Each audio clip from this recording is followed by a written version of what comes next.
Welcome back to the program, and every week at this time we get to a fork in the road, Jackie. That's right. We love having Sheree Clark in with Fork in the Road to talk about some healthier steps and choices you can make in your life. And just having a look at the desk this morning, I think we're going to continue on with our conversation about farmers market, because we've been talking with our community calendar and great things happening. There's almost a farmers market every single day of the week here around the metro, which is absolutely fantastic. But I tell you what, folks, I wish you could have smell-o-vision going on right now, because I'm picking up senses of like garlic, lemon, and definitely basil this morning. Oh, you betcha. What do we have going on? Well, here's the thing. A lot of times people go to the farmer's market and they're just overwhelmed. True. There's all these booths and all these vendors and all these choices.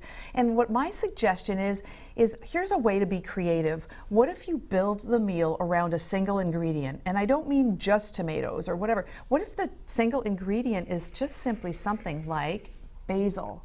Okay. So, and basil, I've talked a couple weeks in the beginning, before farmers market even started, I talked about how easy it is to grow basil. And this is an example. There's lots of different varieties of basil. This is just a traditional sweet basil, like is used in Italian cooking, Greek cooking, and so forth. Okay. There's also chocolate, there's lemon, there's all different kinds of basil.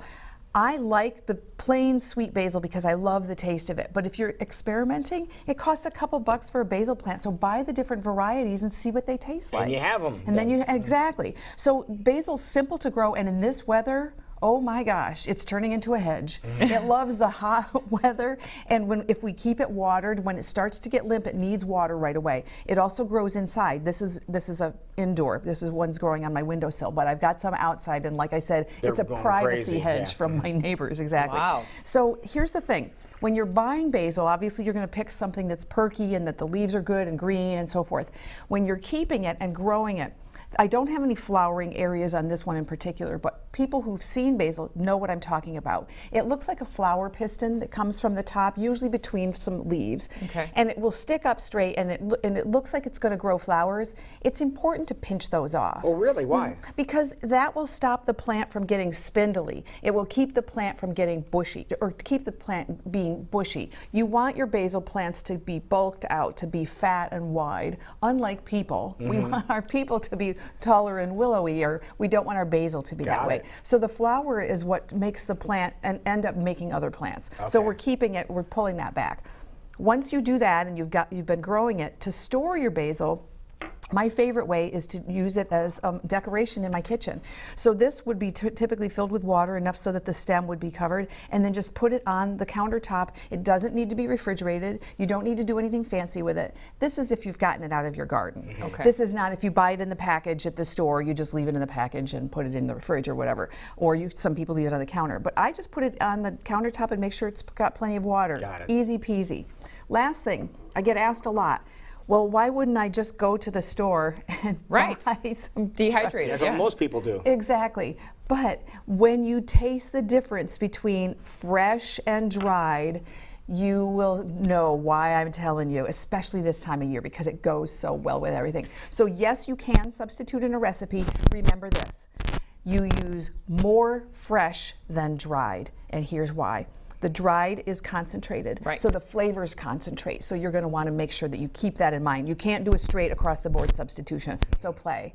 So speaking of playing. Well, remind me how we would use this. Like, I know besides putting it in teas and lemonades, which you've done for us and are absolutely delicious, do we have to dehydrate it in order to use it in recipes that you're showing us today? Heck no. Everything that I've used for you today, we've used the raw, or the just fresh, chopped up? Yes, fresh plant. I haven't used anything that's any dried in any of these dishes. And you wouldn't want me to. Because these are delish. Okay, perfect. Let's start with the beverage, which looks a little bit like swamp water. Thank you so much for bringing us swamp water I'm just today. calling it like I see it. That is a tea that I've created for you today. So think of it as a tea, all right? And it's got basil, obviously, as an ingredient. I've pureed basil, some ginger, sweetened it with a little maple syrup and water, and that's pretty much it. Okay. Your basil lemonade is one of my favorite things you ever do for rosemary us. lemonade. Oh, rosemary, excuse me, Yes. rosemary lemonade. Well, I've had basil lemonade too, and it's amazing. Nice and tart too. Yes, exactly. It could be sweeter by adding a little bit more maple syrup, but you I can like smell the tartness of it. Wow, the smell is smells amazing. ridiculously fresh. That's really good. It's nice on the rocks. I just wanted you to be able to taste it, and it's a really nice. It's something you don't slam a lot of. No, not at all. But it's really nice, and it's very kind of tasty. like, ooh, this tastes familiar. I don't know what it is, and that's what I really like about Yeah. it. Okay, so then Never would have And thought of it that. hits both sides of your tongue too. Yep, and that ginger, you know me, I've always got to put some ginger in my fluids here. So now let's have a main course. So let's have a main course and have basil again be a starring feature. Okay. You know I do spiralized zucchini. Yes. So I'm going to point out to you that how I usually do my spiralized zucchini. I've got a couple of different spiralizers. This one makes a thinner, more of an angel hair texture. And that one is real easy to work. It's so easy that we could even have had Lou do it, but Jackie, I'll let you demonstrate. Okay, thank you. I'm always asking If you push the bottom piece of it. push this in. No, over by you, put your thumb on the area you'll be able to advance. Yeah, This thing. the bottom. Sorry. Yeah, there you go. Yeah. It's perfect. So that's how Yes. hard it is to make Spiralize it. veggie noodles. Yes. Now, for people that have never had these, would you suggest having the thinner noodles like this, the thinner spiralized noodle type things, or the thicker ones? I think it's all in what you like, potato, potato. I like the thin when it's on this kind of a sauce. I like a thick if I'm using a peanut sauce, because the peanut sauce is denser, and you're having fun over there. I love that. I am. Well, it's one of those you always hear about it. You might have one in your cupboard like I do, but it's just like, just get the darn thing out and start see using how it. easy it is. And here's the thing, if you pick up one of those strings and pull on it, they're all really, really long. It's like you have to cut them for them to become, I didn't put it on your plate like that. I figure I could have. It's one continuous piece. Yeah, it's pretty big. Wow. And kids really love that. When I'm serving How it to fun kids. would that be to get your kids involved Yeah. and so easy? Now, I know you don't like to cook anything now, but if somebody was so inclined, could they pop that in some boiling water for a little bit? I wouldn't boil it. I would disintegrate. What I would do would be to either put it in the oven, warm it up that way to bring it to a temperature that you like, or maybe put it in a pan with a tiniest bit of water just to kind of saute Heat it up a little bit? Yep, kind of almost a dry saute. Got it. Okay.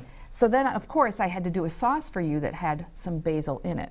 So you've got That's a lot from just a little bit of a. Yeah, that was just a little end, exactly. Okay. And quick pointer about that, an entire zucchini has maybe 25 calories. So think about a plate of pasta versus a plate of zucchini. Holy moly, we're much better off. Your marinara sauce is traditional, like a traditional marinara sauce, and it's got tomatoes, sun-dried tomatoes. There are red bell peppers in there. Of course, there's garlic. There has to be, and I couldn't not put basil in there. There's some dried oregano. I use oregano typically dried in recipes. I don't usually use fresh oregano. Most chefs would agree with me that dried oregano, for some reason, is better. Okay. But anyway, give that a taste. So if you're looking for your typical spaghetti and meatballs. This would be a great substitution for it. Now, Great what did you do with your substitution. meatballs here? You see some meatballs I here. did do some neat balls for you. see it? Yes. So, and you know that I'm vegan, so don't anybody think I went to the dark side here. I made you the neat balls using walnuts. There's some pine nuts in there. There's a little bit of basil, of course, and once again, the sun-dried tomatoes. So if you're doing something like I'm suggesting, where you're doing a theme kind of a dish or theme meal, Right. if you use some common ingredients from dish to dish, that's what makes things a meal have continuity. Some things you serve them and they don't necessarily go together. You think, oh well, that tastes good and that tastes good, but not together. So, but the commonality here, the theme is basil and also sun-dried tomatoes.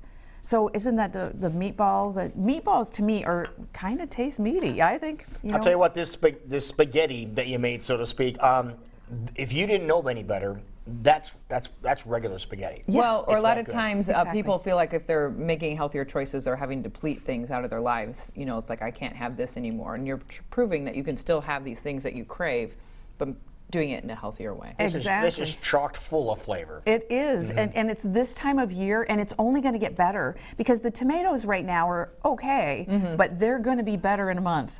So just Very think true. about that burst of flavor. Holy moly! So, and once again, I want to remind you, the calorie count here is incredibly low.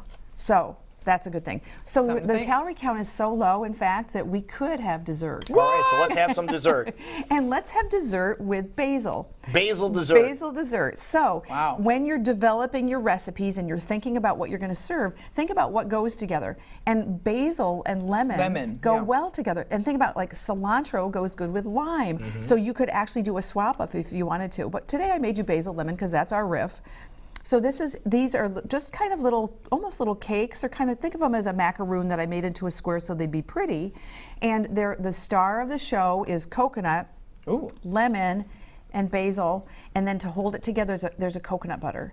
And that's pretty much, and it's not cloyingly sweet because of the lemon, but it's definitely a dessert thing. And it's not something that you're going to be able to eat a pile of 8 or 9 of But them. this is just the right finish to everything we just ate They're just very now. refreshing. Everything today has been very refreshing. Yes. Very nice. It's that time of year. All There right. it is. All right, Sheree, if people want more details, because we are in farmers market heaven right now, but We people are. want more details on basil ideas or other things that they find at the farmers market, they want to talk to you to make sure they're doing it in the right way. How can they get in touch with you? They'd visit the website fork-road.com. I implore you to sign up for my newsletter because I've got a lot of fun things. You know, I did a whole interview series during the month of May. Right. I've got a video series that's launching right now. I'll talk more about that next week. Okay. So do not miss this opportunity. And then drop me a line at info@fork-road.com. And you can point people in the direction of the spiralizers and the ones you Absolutely. like best because you've tried how most of beautiful them. that is. Yep. Isn't that great? Yes, Only buy a the right couple piece of equipment and only buy it once.